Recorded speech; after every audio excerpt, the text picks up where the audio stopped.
سلام دوستان عزیز، به کانال یوتیوب بافتنی با مینا خوش اومدید. امیدوارم که حالتون خوب باشه. این هفته براتون این لباس رو در نظر گرفتم و بافتم که به این صورت هستش که از بافت رکن تشکیل شده و قسمت بالا از بافت دونه قهوه تشکیل شده و قسمت پشت لباس هم به این صورت هستش که پایینش از بافت رکن هست و قسمت بالا هم از این مدل. بعد برای یقه و لبه آستین و قسمت پایین لباس هم از این مدل استفاده کردم که به عنوان چین هستش که دونه باید بگیریم این قسمت و قسمت یقه هم به این صورت دونه گرفتم و این مدل رو بافتم. برای قسمت آستین ها هم به این صورت هستش.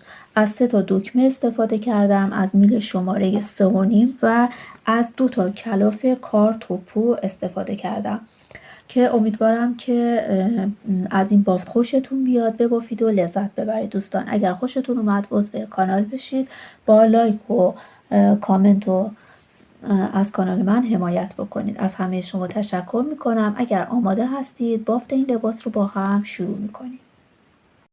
برای بافت این لباس ابتدا من تکه جلو سمت راست رو میبافم که به صورت بافت رکن هستش. فقط این قسمت انتهایی که باید به صورت یه حاشیه باشه اون رو براتون توضیح میدم. الان من 41 دونه سر انداختم و از زیر بافتم. ببینید الان این قسمت میشه قسمتی که باید دوخته بشه. بعد این قسمت برای جلو هستش که برای جا دکمه و دکمه ها استفاده میکنیم که البته این لباس فقط قسمت بالاش رو میخوایم دکمه بزنیم. خب الان من این رو از زیر بافتم، این یک رج رو از زیر میبافم تا برسم به دونه 2 تا دونه آخر.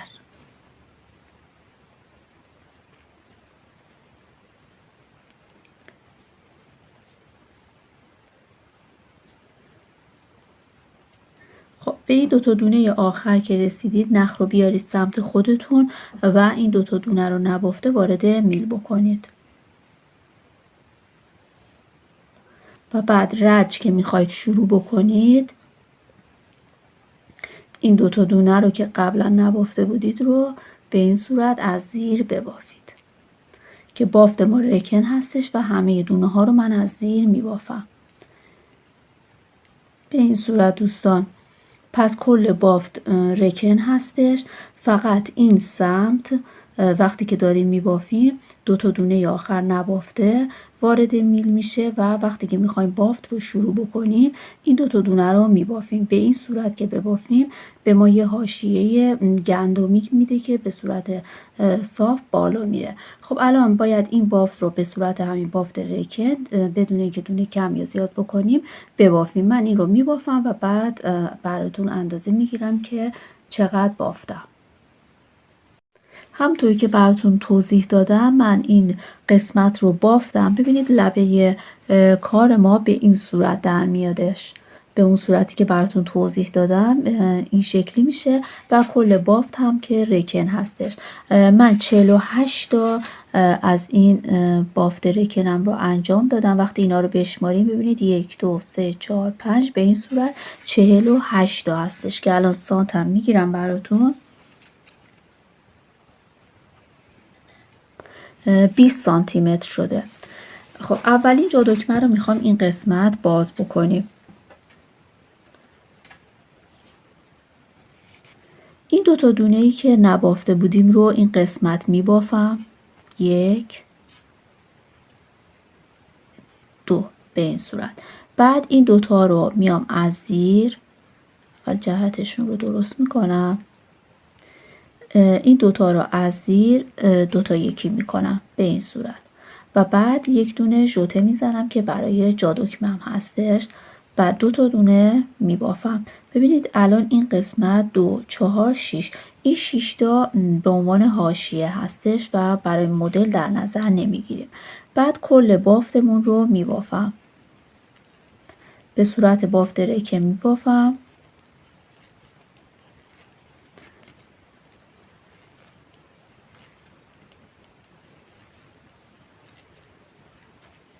خب این رو میبافم، رج بعد رو هم میبافم. دو تا رجی که گفتم رو بافتم. الان ببینید اولین جا دکممون اینجا هستش، این اولین جا دکمه. بعد الان مدلمون که دونه قهوه هستش رو میخوایم ببافیم به این صورت. این 6 تا دونه اول که به عنوان حاشیه هستش و به صورت بافت رکن بافته میشه. ببینید 2 تا 3 4 5 6. خب این 6 تا دونه اول به صورت بافت رکن هستش. بعد اینجا یک دونه من از رو میبافم و بعد اینجا دونه هامون رو به این صورت تقسیم بندی میکنیم. 3 تا از زیر که برای دونه قهوه در نظر میگیریم مدلمون و 3 تا از رو. 3 تا از زیر، 2 3 3 تا از رو، 1 2 3 تا زیر، 1 2 3 تا رو تا انتها به همین شکل 3 تا زیر 3 تا رو میبافیم. 3 تا رو 3 تا زیر، 1 2 3 1 2 3 و 3 تا زیر، 1 2 3 و این یک دونه هم از رو بافته میشه. رج بعد دونه ها رو به همون شکلی که میبینیم میبافیم. دونه اول رو در میارم به این صورت. بعد الان اینجا دونه از رو میبینم، 1 2 3 از رو میبافم. این دونه ها از زیر هست، از زیر میبافم. پس دونه ها رو به همون شکلی که میبینیم این رج میبافیم. خب الان رسیدیم به این 6 تا دونه آخر که گفتیم به صورت بافت رکن هستش. اینا رو به صورت بافت رکن میبافم. این 2 تا دونه آخر نبافته وارد میل میشه. این حاشیه باید تا انتها ادامه پیدا بکنه. خب الان توی این رج مدلمون رو میندازیم. اول این 6 تا دونه بافت رکنم رو میبافم، 2 که البته این دو تای حاشیه هستش، 2 3 4 5 6 این یک دونه از رو بافته میشه. بعد رسیدیم به این 3 تا دونه‌ای که از زیر هستش. برای این مدل ببینید این سومین دونه رو این رو یکم اینطوری میکشیم که گشاد بشه. بعد از روی این 2 تا دونه به این صورت این رو در میاریم و میندازیم. به این شکل در میاد اولش. و بعد دونه اول رو از زیر میبافیم، یک دونه ژوته میزنیم و دونه بعدی رو هم از زیر میبافیم. یعنی ما 3 تا دونه داشتیم، الان هم 3 تا دونه داریم، فقط فرمش رو تغییر دادیم. بعد بین هر کدوم از این مدلمون 3 تا دونه از رو هستش که این 3 تا دونه رو از رو میبافیم. خب الان دوباره رسیدیم به این 3 تا دونه. این دونه رو به این شکل کم گشادش میکنم. ببینید از روی این 2 تا دونه به این صورت رد میکنم به این صورت. و بعد یک دونه از زیر میبافم، یک ژوته، یک دونه دیگه از زیر. این 3 تا دونه هم از رو بافته میشه. مدلمون کلا توی این دونه هایی هستش که از زیره. دوباره این رو به همین صورت انجام میدم. دونه اول از زیر، یه ژوته، اینم از زیر. 3 تا دونه از رو، 1 2 3. دوباره توی این قسمت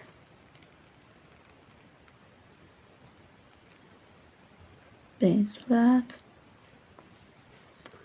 یه ژوته، یه دونه از زیر. 3 تا دونه رو هم از رو میبافیم.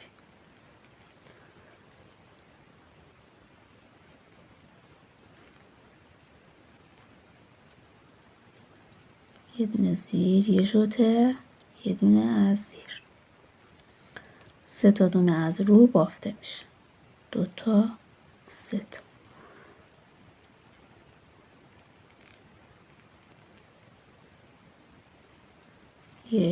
یه ژوته و دونه آخر که دونه حاشیه هستش و از رو بافته میشه. ببینید الان بافتمون به این شکل در اومده که الان توی این رج میایم دونه ها رو به همون شکلی که میبینیم میبافیم. یعنی الان اینجا یه دونه رو هست، رو میبافم. این دونه هم که اضافه کرده بودیم یعنی ژوته هستش، از رو بافته میشه. این هم از رو، این سه تا از رو، این سه تا از زیر، این سه تا از رو، سه تا از زیر، سه تا از رو، سه تا از زیر.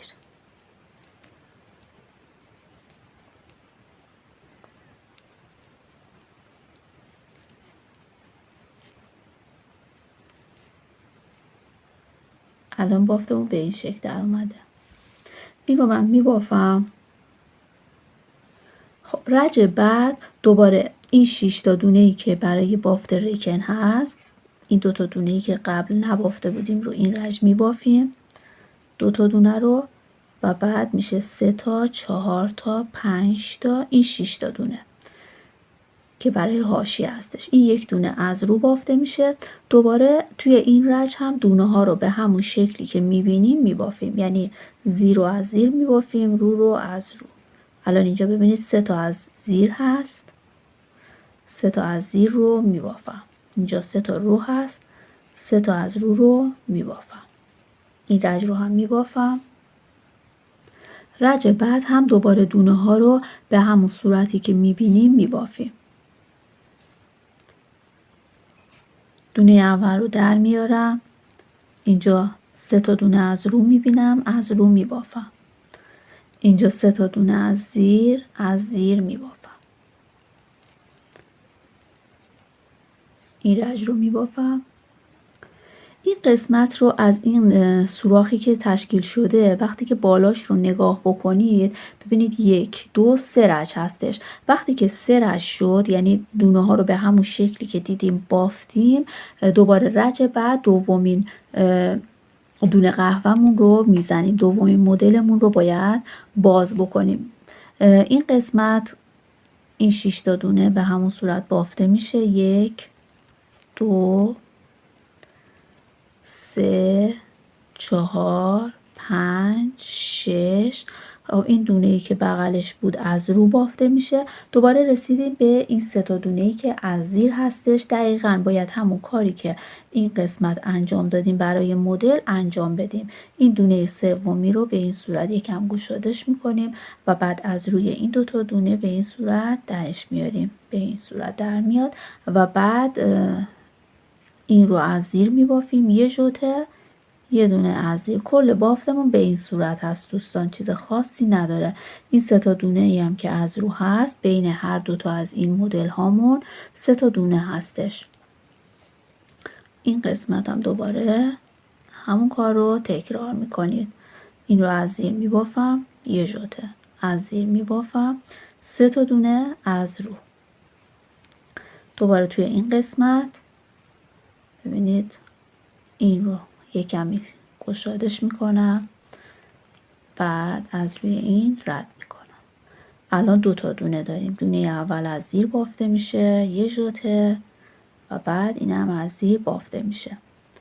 تعداد دونه هامون هیچ تغییری نمیکنه.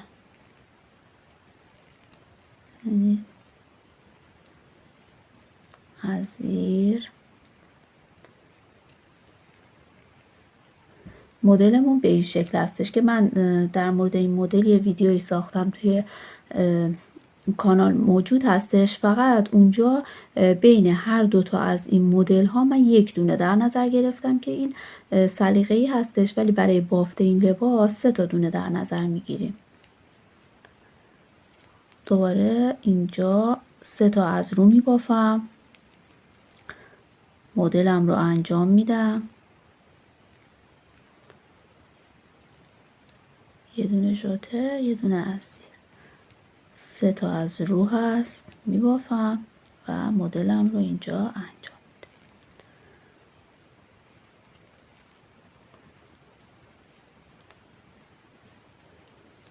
دونه آخر از رو بافته میشه. بعد دوباره رج بعد میایم دونه ها رو به همون شکلی که دیدیم میبافیم. 3 رج به این صورت میبافیم و بعد حلقه آستین رو من بهتون توضیح میدم. الان ما ببینید 2 تا کامل از این مدل رو داریم و الان میخوایم سومین مدل رو بزنیم. اینجا هم حلقه آستینمون رو باز میکنیم که حلقه آستینمون رو میخوایم به صورت 3 2 1 کور بکنیم. حالا این رو براتون توضیح میدم که به چه شکل هستش.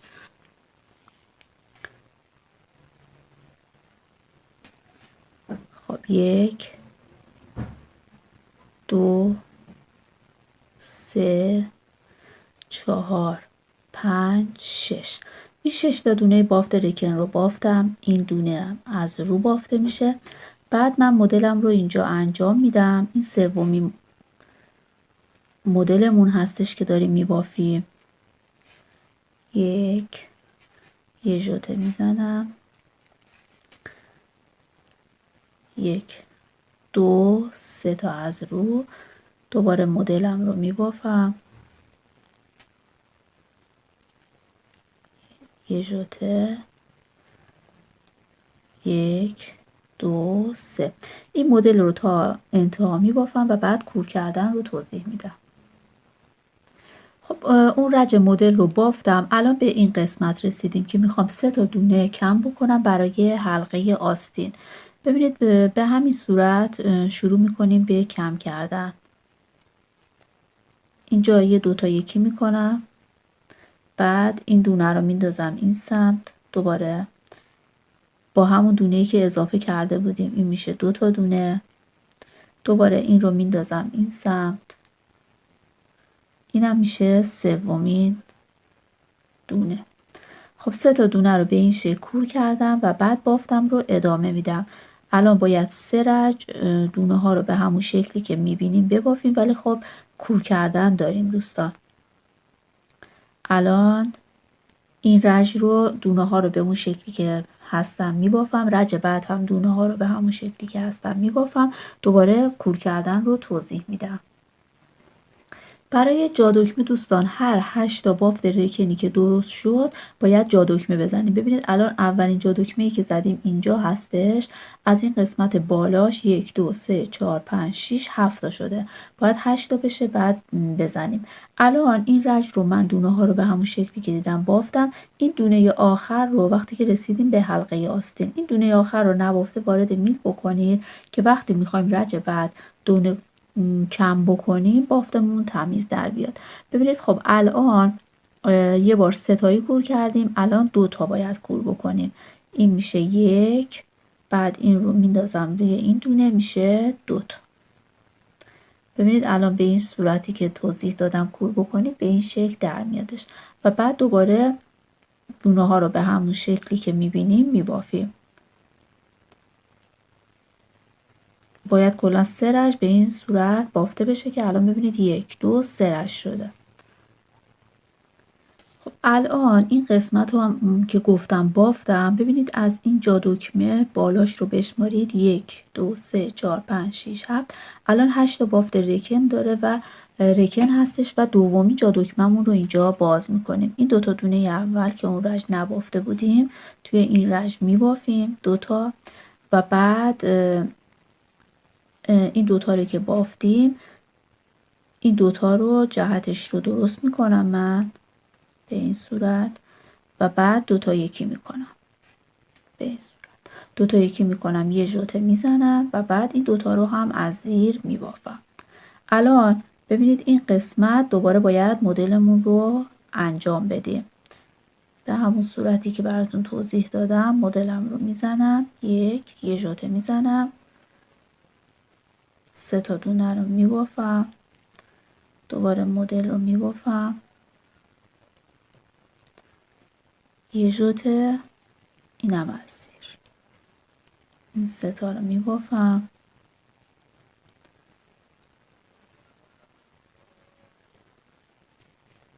یه ژوت اینم هست، 3 تا از رو،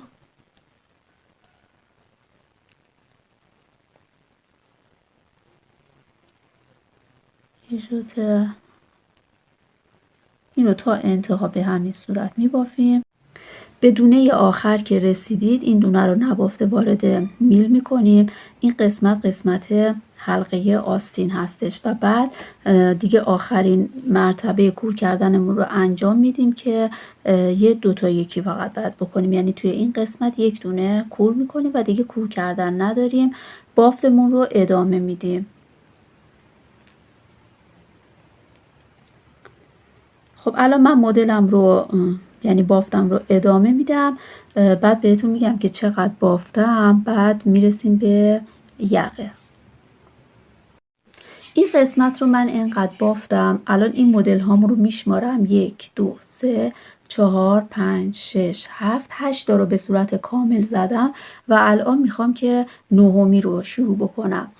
سومین جا دکمه رو هم اینجا زدم، بالای جا دکمه سوم ببینید 1 2 تا بافت رکن هستش. الان این قسمت یقه رو میخوام کور بکنم، 10 تا دونه از این قسمت رو کور میکنم.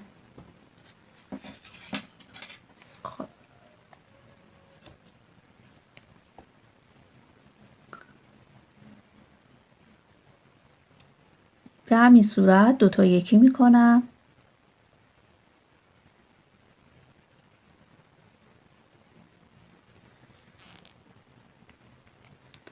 این الان 2 تا، جهتش رو تغییر میدم که راحت تر بتونم کور بکنم.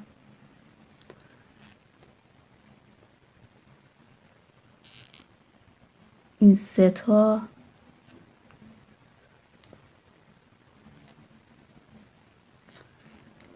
4 تا،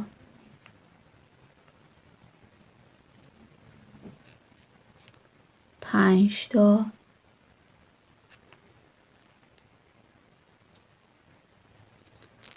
6 تا،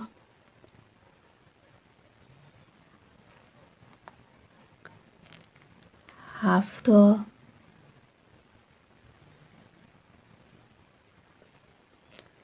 8 تا، 9 تا و 10 تا. خب بعد از اینکه این 10 تا رو کور کردیم، اینجا مدلمون رو شروع میکنیم. ببینید 2 تا، 3 تا، نه الان 3 تا از روها هستش. بعد اینجا مدلمون رو میبافیم، به همون صورت هستش، یه دونه زیر، یه ژوته، یک دونه از زیر، بعد 3 تا از رو میبافم، دوباره مدلم رو میزنم،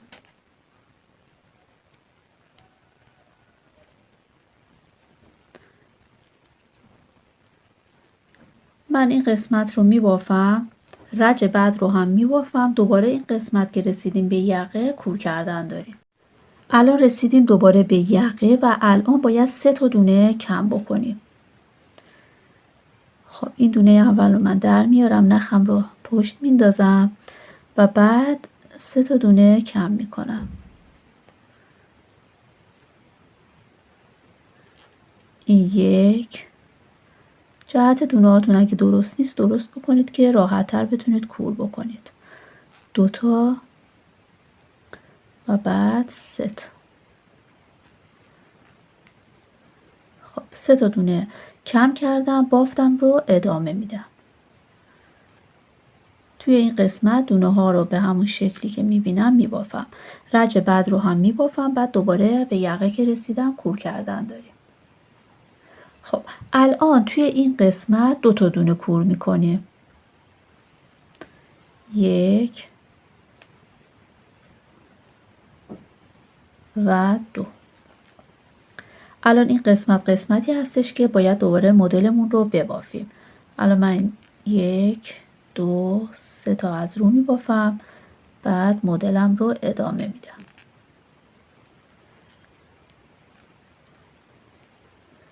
3 تا از رو،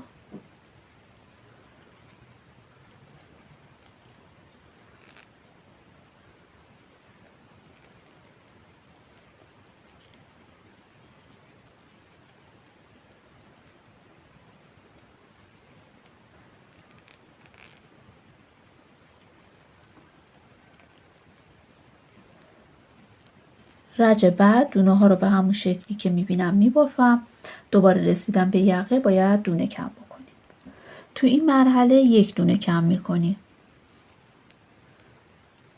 اینطوری دوتا دونه اول رو از زیر کم میکنیم و بعد بافتمون رو ادامه میدیم.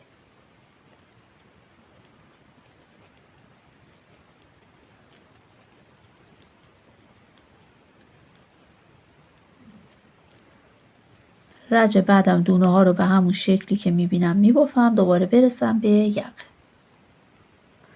تو این قسمت دوباره رسیدیم به یقه، یک دونه هم این قسمت دوباره کور میکنیم. جهت این دونه رو من تغییر بدم. یک دونه هم این قسمت کور میکنیم و بعد دوباره بافتمون رو ادامه میدیم. این قسمت دوباره باید مدلمون رو ببافیم.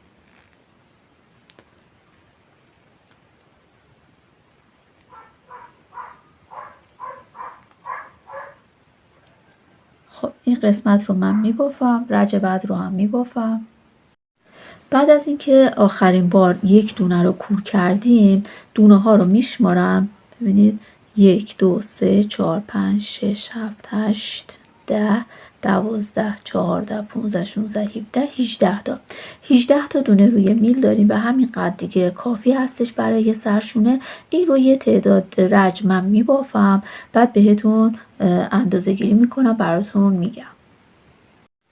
این قسمت رو من دیگه بدون اینکه دونه کم بکنم بافتم. ببینید از قسمت پایین اگر مدلمون رو بشماریم، از این قسمت 1 2 3 4 5 6 7 8 9 10 11 12 تا به صورت کامل هستش. 13می رو مدل رو انداختم و یک رش فقط بافتم. بعد این 18 تا دونه رو روی یه میل یدک گذاشتم. بعد این رو کور نمیخواد بکنید. یک مقدار نخ رو بذارید برای در انتها میخوام با قلاب سرشونه ها رو به هم وصل بکنم. یه اینقدر مثلا نخ رو اضافه بذارید و بعد این رو کنار بذارید و سمت تکه دیگر رو براتون الان توضیح میدم که قرینه این هستش و دیگه جا دکمه هم نیاز نداره. روی اون قسمت دکمه دوخته میشه. برای تکه بعدی 41 دونه دوباره باید سر بندازید. فقط نگاه بکنید چون قرینه هستش. اینجا رو ببینید، این قسمت این حاشیه اینجا افتاده. قسمتی که میخوایم دوخت بزنیم این سمت هستش. این نخی که ابتدای کار سر انداختیم. حالا این قسمت برعکس میشه. ببینید این قسمت میشه اینجا که الان من براتون میبافم. یک رج از زیر میبافم.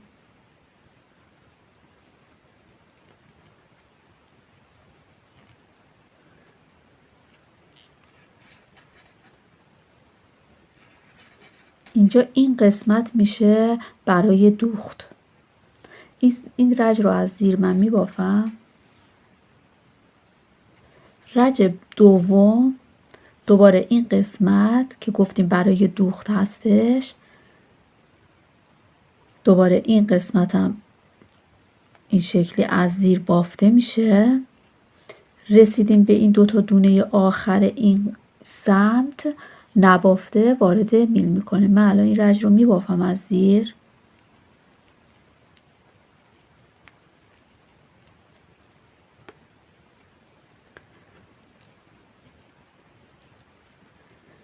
از زیر بافته میشه.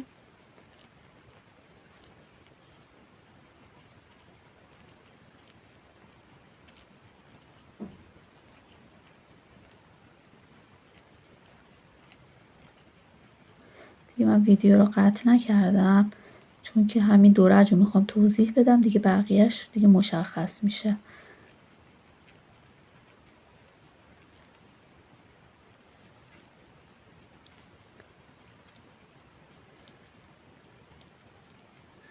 خب الان رسیدیم به این دوتا دونه آخر. ببینید این قسمتیه که سر انداختم. نخ رو به سمت خودم میارم. این دوتا دونه رو به این صورت وارد میل میکنم. بعد وقتی که میخوام رجم رو شروع بکنم، مثل همون تکه‌ای که بافتیم دیگه به همین صورت بافته میشه. دیگه بافتمونم که رکن هستش و من همه دونه ها رو از زیر میبافم. ببینید به این شکل در میاد، به این صورت در میاد و پشتش هم یکم دیگه بریم جلوتر به صورت گندمی در میاد. این رو به اندازه همین قسمتی که بافتیم تا برسیم به مدلمون باید ببافید. این تکه رو همونطور که براتون توضیح دادم بافتم. ببینید توی این قسمت وقتی که 48 تا بافت رکن داشتیم، اولین جا دکمه رو باز کردیم، بعد یک رج که جا دکمه بود بافتیم، رج بعد رو هم بافتیم، یعنی 49 تا بافت رکن شد. این قسمت رو هم من نگاه کنید 49 تا بافت رکنم رو بافتم. حالا سانت هم که زدیم 20 سانت بودش این قسمت هم همین 20 سانت زدم. ببینید اینجا این قرینه هستش. ما اینجا وقتی که شروع کردیم از همین قسمت شروع کردیم، جا دکمه رو زدیم، بعد دو رج رو بافتیم و رج سوم که شد مدلمون رو باز کردیم. خب من الان این رو به اندازه همین قسمت بافتم، جا دکمه احتیاج نداره و مدلمون رو باید از این قسمت شروع بکنیم. ببینید از اینجا باید شروع بکنیم مدلمون رو، چون که قرینه هستش. من گفتم براتون توضیح بدم، بعضیا مبتدی هستن ممکنه که اشتباه بکنن. خب اولین دونه که حاشیه هست در میاریم و اینجا باید به این صورت ببافیم. 3 تا از زیر، ببینید اینجا این 3 تا از زیر، این 3 تایی هستش که برای مدل هست و بعد 3 تا از رو، 1 2 3، دوباره 3 تا از زیر، 2 تا، 3 تا،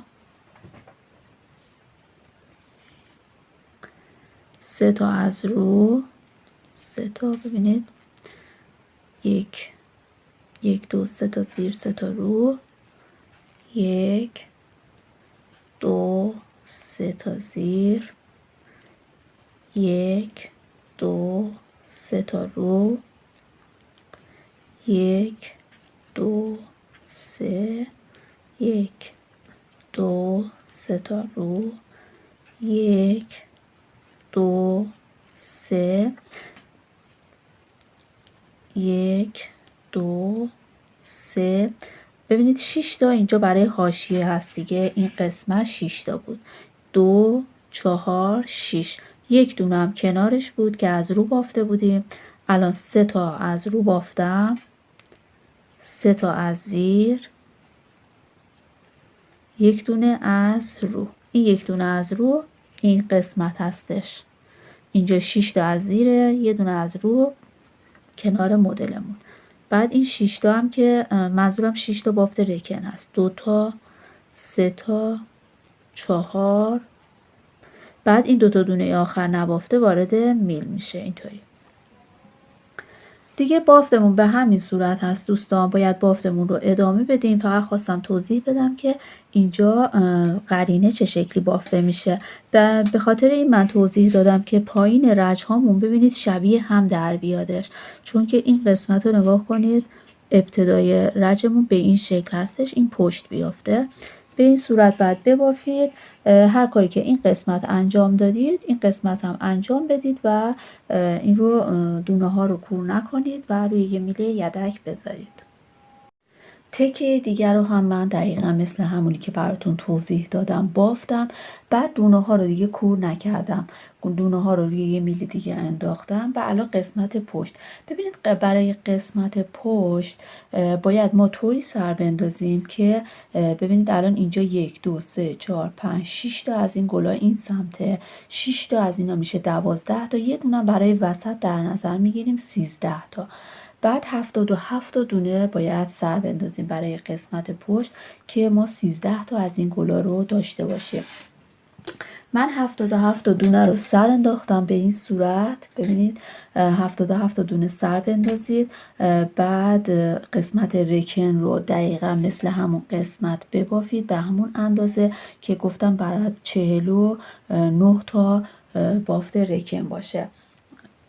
بافتم و بعد این قسمت رو مدل رو به این صورت بافتم. یک دونه برای حاشیه در نظر گرفتم، بعد 3 تا دونه از زیر بافتم، 3 تا دونه از رو، 3 تا زیر، 3 تا رو تا انتها.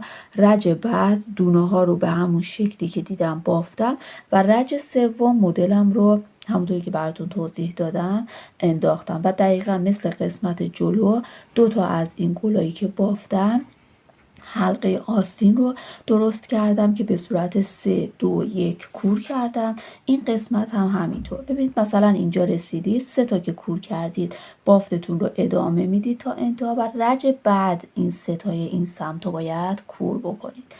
بعد 1 2 3 4 5 6 7 8 9 10 11 12 تا کامل دقیقا مثل تکه های جلو بافتم. 13مین گل رو انداختم و یک رج بافتم. الان باید سرشونه ها رو به هم دیگه وصل بکنیم. ببینید این قسمت رو برعکس میذارم روی قسمت پشت به این صورت. این قسمت هم ببینید اینجا قسمت پشت لباس هست، این سمت هم قسمت پشت لباس هست. اینا رو روی هم دیگه میذارم و با قلاب اینا رو باید کور بکنیم.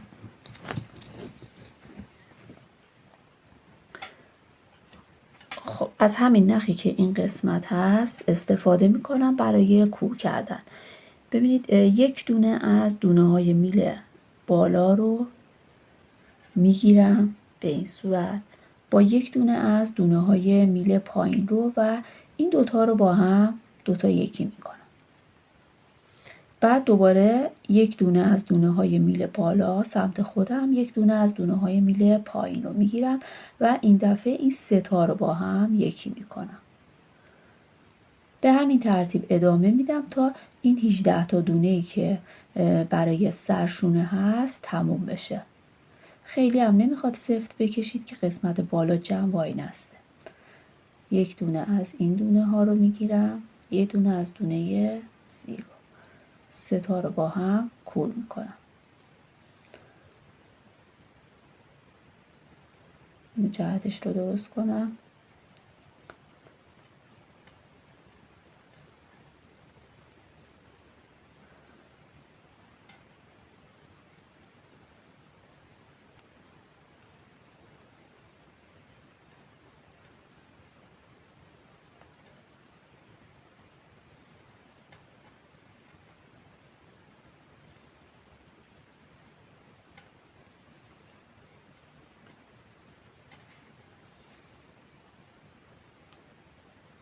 خب این رو به همین صورت تا انتها کور میکنم. خب این قسمت 18 تا دونه به این شکل کور شد. ببینید بافت ما به این صورت در میاد. بعد دونه آخری که کور کردیم این قسمت میمونه. این قسمت که موند باید این قسمت رو کور بکنیم که برای پشت گردن هستش و 18 تا دونه این سمت میمونه که اون رو باید دقیقا مثل همین قسمت که کور کردیم کور بکنیم. خب برای کور کردن این قسمت باید به همین شکل ساده اینا رو 2 تا یکی بکنید به این صورت.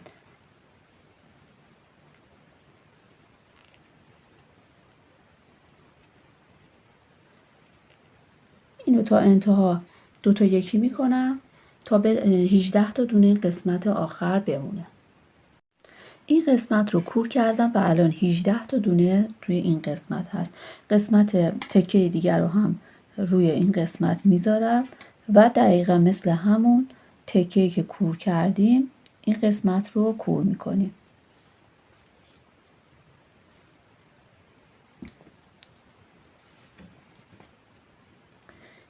یک دونه از این قسمت میگیرم.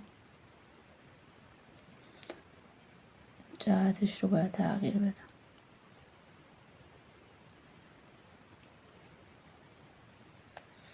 یک دونه از این با یک دونه از دونه های میل زیری رو با هم میگیرم و 2 تا یکی میکنم. دوباره یک دونه از این دونه ها رو میگیرم با یک دونه از دونه های میل زیر.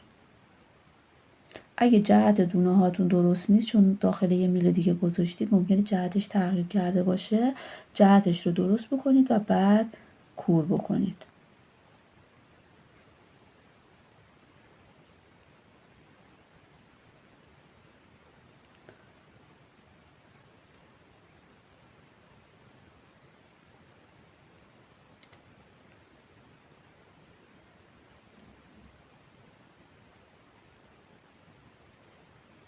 این رو هم دقیقا مثل همون قسمت باید کور میکنیم و تموم میشه.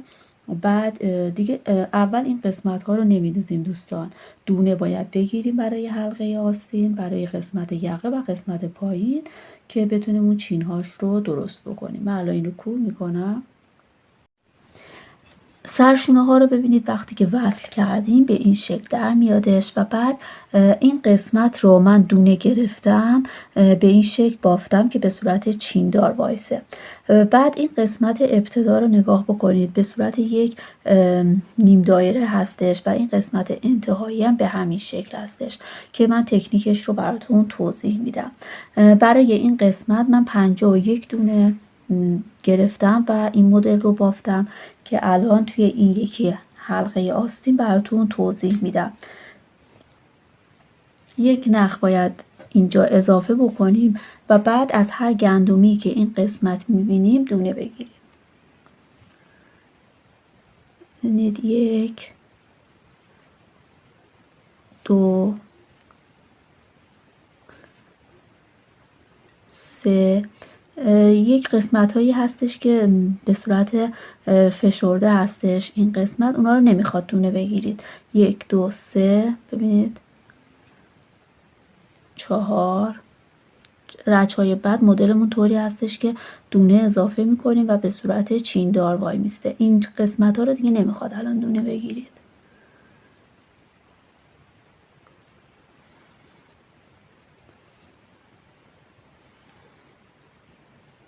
اینا یکم به صورت سوراخ‌دار وای میسته، رج بعد که میبافیم درست در میادش.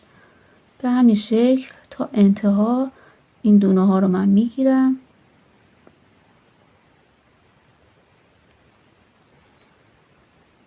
به این صورت ببینید تمام دونه ها رو میگیرم. 51 دونه باید باشه. خب 51 دونه رو به این صورت که براتون توضیح دادم الان روی میل هستش. ببینید 25 تا دونه این سمت باید بگیرید، یک دونه وسط برای خط سرشونه هستش اینجا و 25 تا هم اینجا. به این صورت که بگیرید دونه هاتون میشه 51. بعد که این کار رو انجام دادید یک رج بیاین دونه هاتون رو همه رو از زیر ببافید. دونه اول رو در میارم، بعد همه دونه ها رو یک رج از زیر می بافم.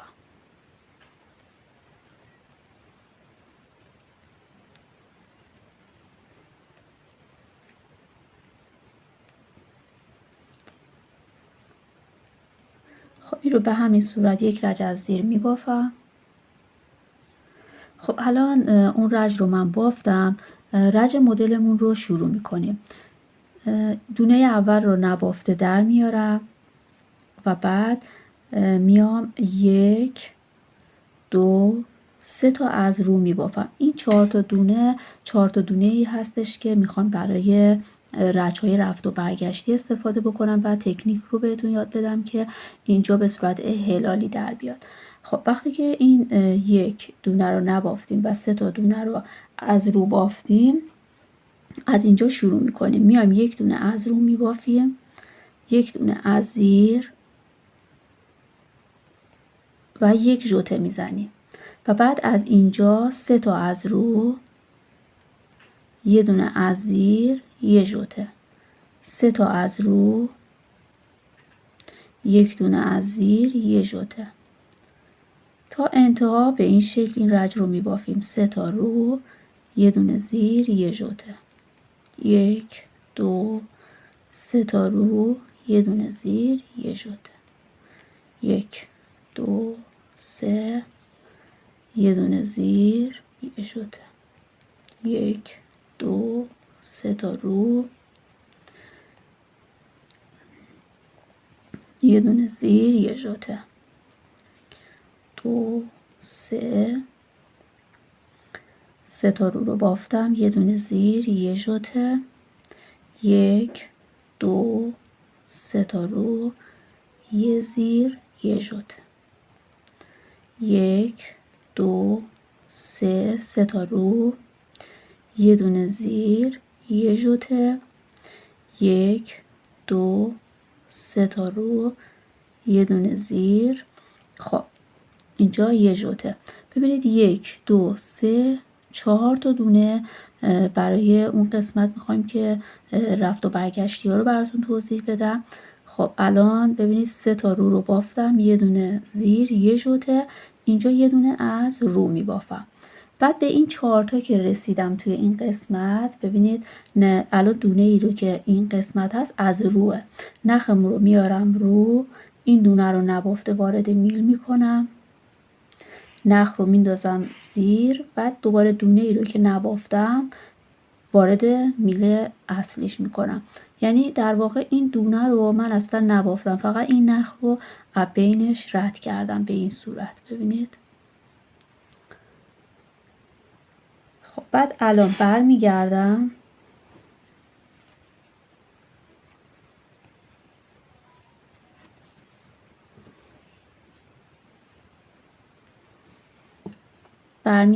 این دونه همون دونه ای هستش که نخ رو نبافته از بینش رد کردیم.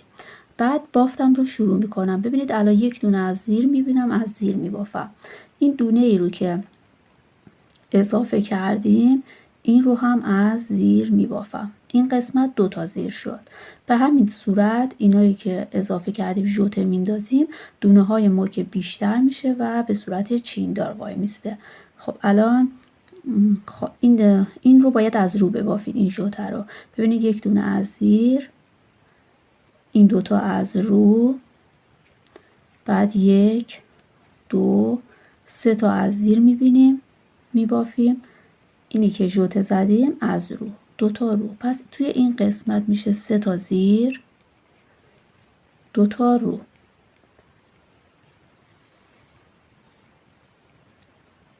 3 تا زیر، 2 تا رو.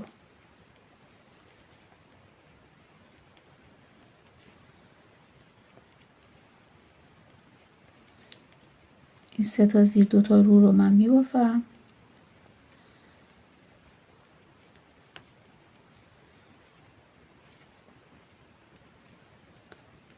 سه تا زیر، 2 تا رو، 1 2 3 تا زیر،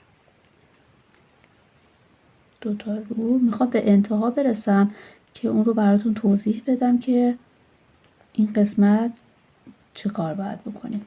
1 2 3 تا زیر، 2 تا رو، 1 2 3 تا زیر، 2 تا رو. خب بعد الان برسیم به این 4 تا دونه. 1 2 3 4. ببینید توی این قسمت این دونمون از زیر هستش، پس نخمون رو زیر میذاریم. این دونه رو داخل این میل میکنم، بعد نخ رو میارم این سمت، دوباره دونه رو داخل میل اصلیش میکنم. ببینید این نخ رو رد کردم از این دونه. پس اگر دونمون زیر بود نخ رو باید زیر بندازیم، این قسمت دونه رو بود، نخ رو انداختم و بعد ببینید به این صورت میشه و بعد برمیگردم.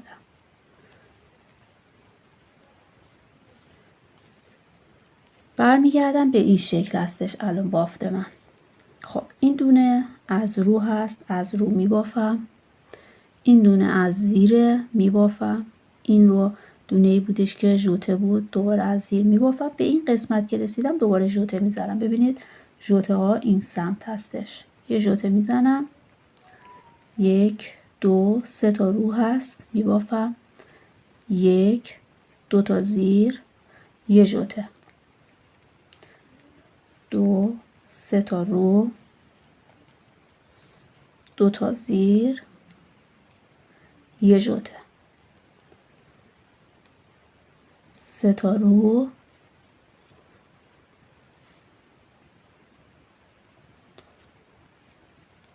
2 تا زیر، یه ژوته. این ژوته ها رو باید یک رج در میون بزنیم. الان این رج زدم، رج بعد دیگه ژوته نمیخواد.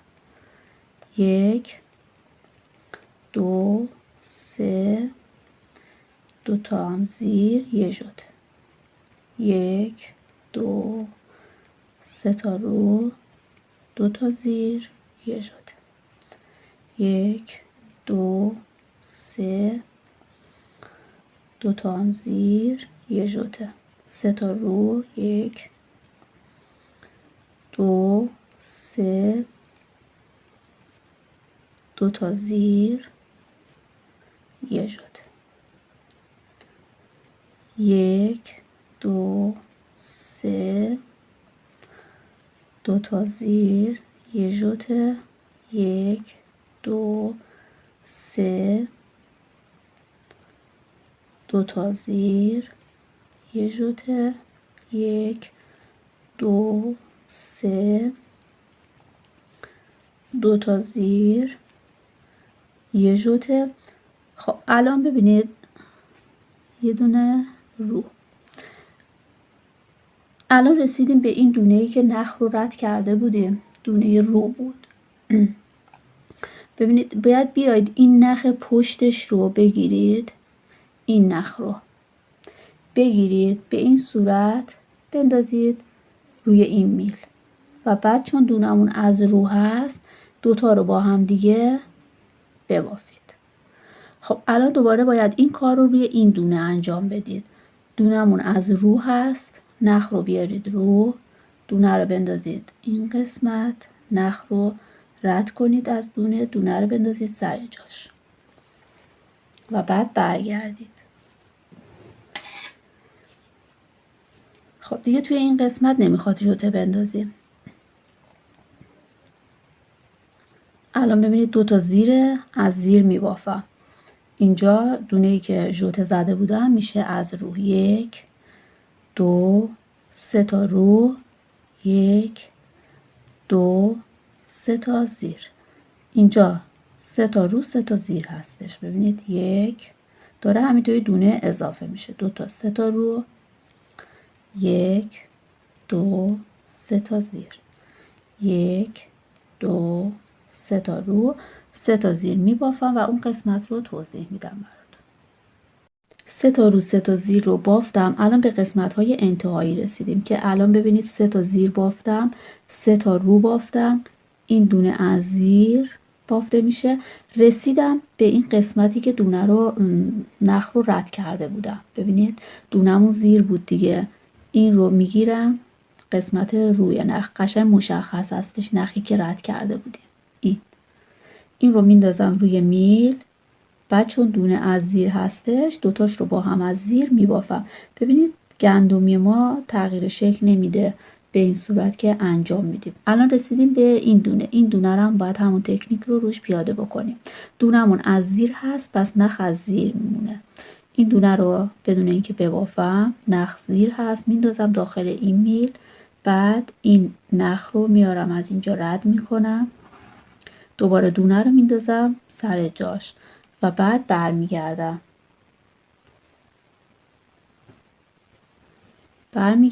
و بافتم رو ادامه میدم.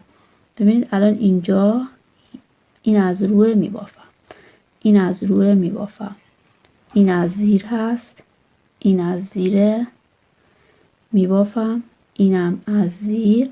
الان رسیدم به این قسمتی که باید ژوته اضافه بکنم، ژوته بندازم.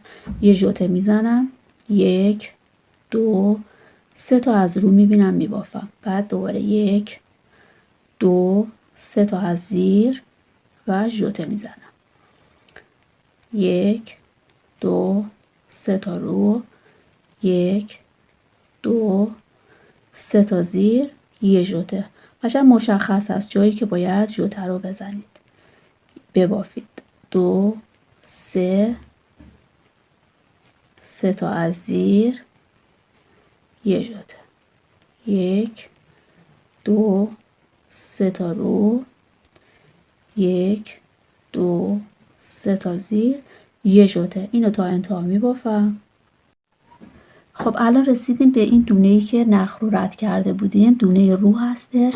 بعد این نخی که پشت کار هست دوستان، ببینید این نخ رو به این صورت من میگیرم و بعد این دوتا رو با هم از رو دوتا یکی میکنم. بعد این یکی رو هم همون کار رو انجام میدم. نخ رو میارم سمت خودم، دونه رو روی این میل میندازم، دوباره دونه رو میندازم سر جایش، جاش و برمیگردم. در واقع اینو تکرار هستش دارم میگم. خب بعد الان توی این قسمت 1 2 3 تا از زیر، 1 2 3 4 تا از رو هستش. ببینید 1 2 3 تا زیر، 1 2 3 4. چون که این ژوته هایی که اضافه میکنیم باعث میشه که دونه هامون بیشتر بشه و این چین هایی که میخواستیم به وجود میاد. 1 2 3 4. 4 تا از رو، 3 تا از زیر میبافیم. خب دوباره این قسمت رو من بافتم، رسیدم به این دونه. این نخ رو میندازم روی این میل، چون دونم از زیر هستش از زیر میبافم. بعد دونه بعدی رو هم همین کار رو انجام میدم. نگاه کنید، نخ رو رد میکنم و بعد برمیگردم.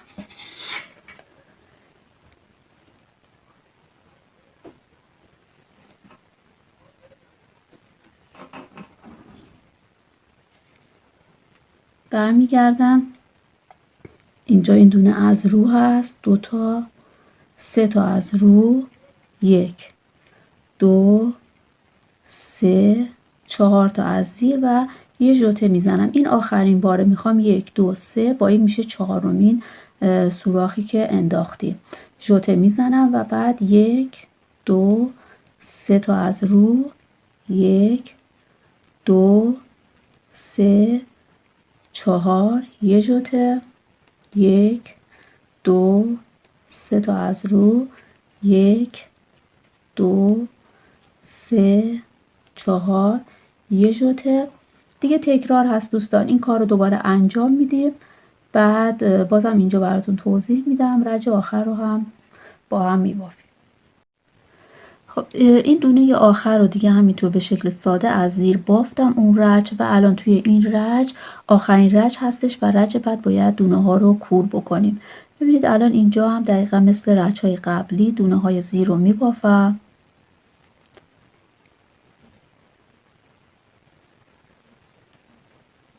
بعد اینی که ژوته زدم اینجا میشه از رو، 1 2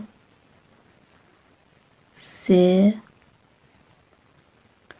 4 5 تا از رو هست، 1 2 3 تا از زیر، 1 2 3 4 5 تا از رو، 1 2 3 تا از زیر. دوباره اینجا 1 2 3 4 5 تا از رو، 3 تا از زیر و بعد رج بعد رو باید کور بکنیم. بافت ما الان ببینید به این شکل در اومده. 1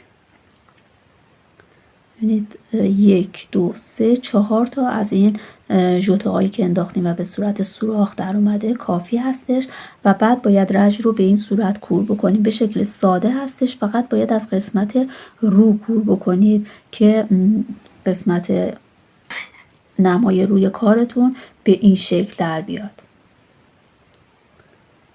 از همینجا شروع میکنیم و 2 تا یکی میکنیم.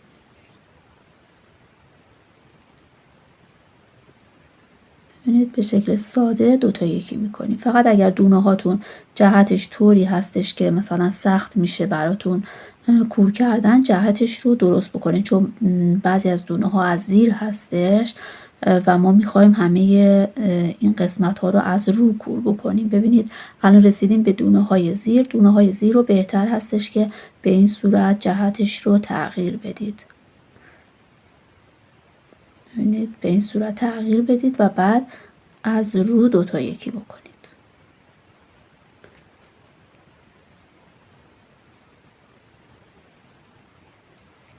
به این صورت تا انتها این رو کور بکنید و نخ رو اضافهش رو بچینید. ببینید کار ما این قسمت به این شکل در میاد. این قسمت ها رو من کامل کردم و الان میخوام یقه رو با هم ببافیم. ببینید دوستان، برای بافت یقه باید از این قسمت دونه بگیرید. ببینید از این قسمتی که این بافت رکنمون تموم شده از اینجا دونه بگیریم و تا برسیم به این قسمت.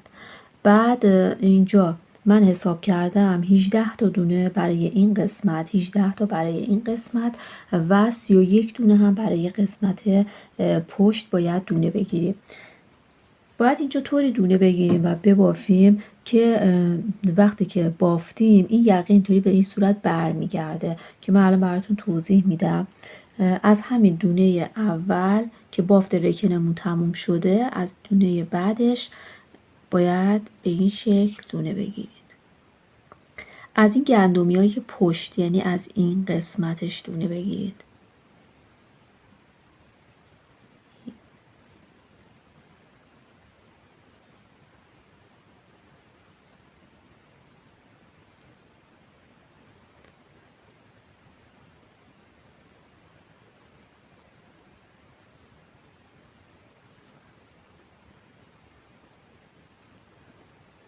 به همین صورت تا انتها همون تعدادی که بهتون گفتم باید دونه بگیریم. من دونه ها رو روی میل میندازم. دوستان من دونه ها رو گرفتم، همون 67 دونه همونطوری که براتون توضیح دادم.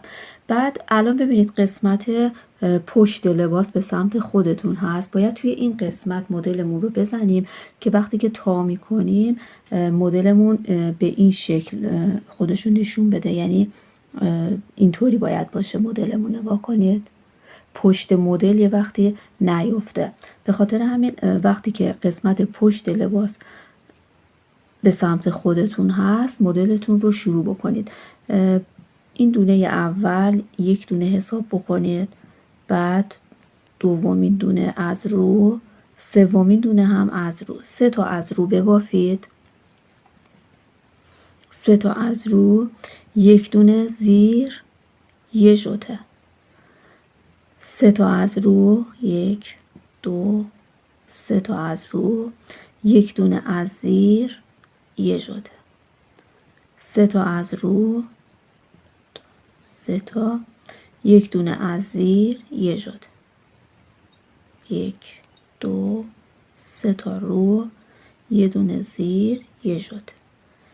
1 2 3 تا رو، یه دونه از زیر، یه ژوته. تا انتها 3 تا رو، یه دونه زیر، یه ژوته باید ببافیم. قسمت آخرم ببینید الان من 3 تا رو بافتم، یه دونه زیر، یه ژوته و 3 تا دونه آخر رو هم باید از رو ببافم. 1 2 3. بعد این نخی که اینجا هست با این گره میزنم. دیگه مدلمون شبیه همینه دیگه، کلا همین مدل هستش. فقط این قسمت رفت و برگشتی که اینجا براتون توضیح دادم توی این قسمت دیگه نیستش.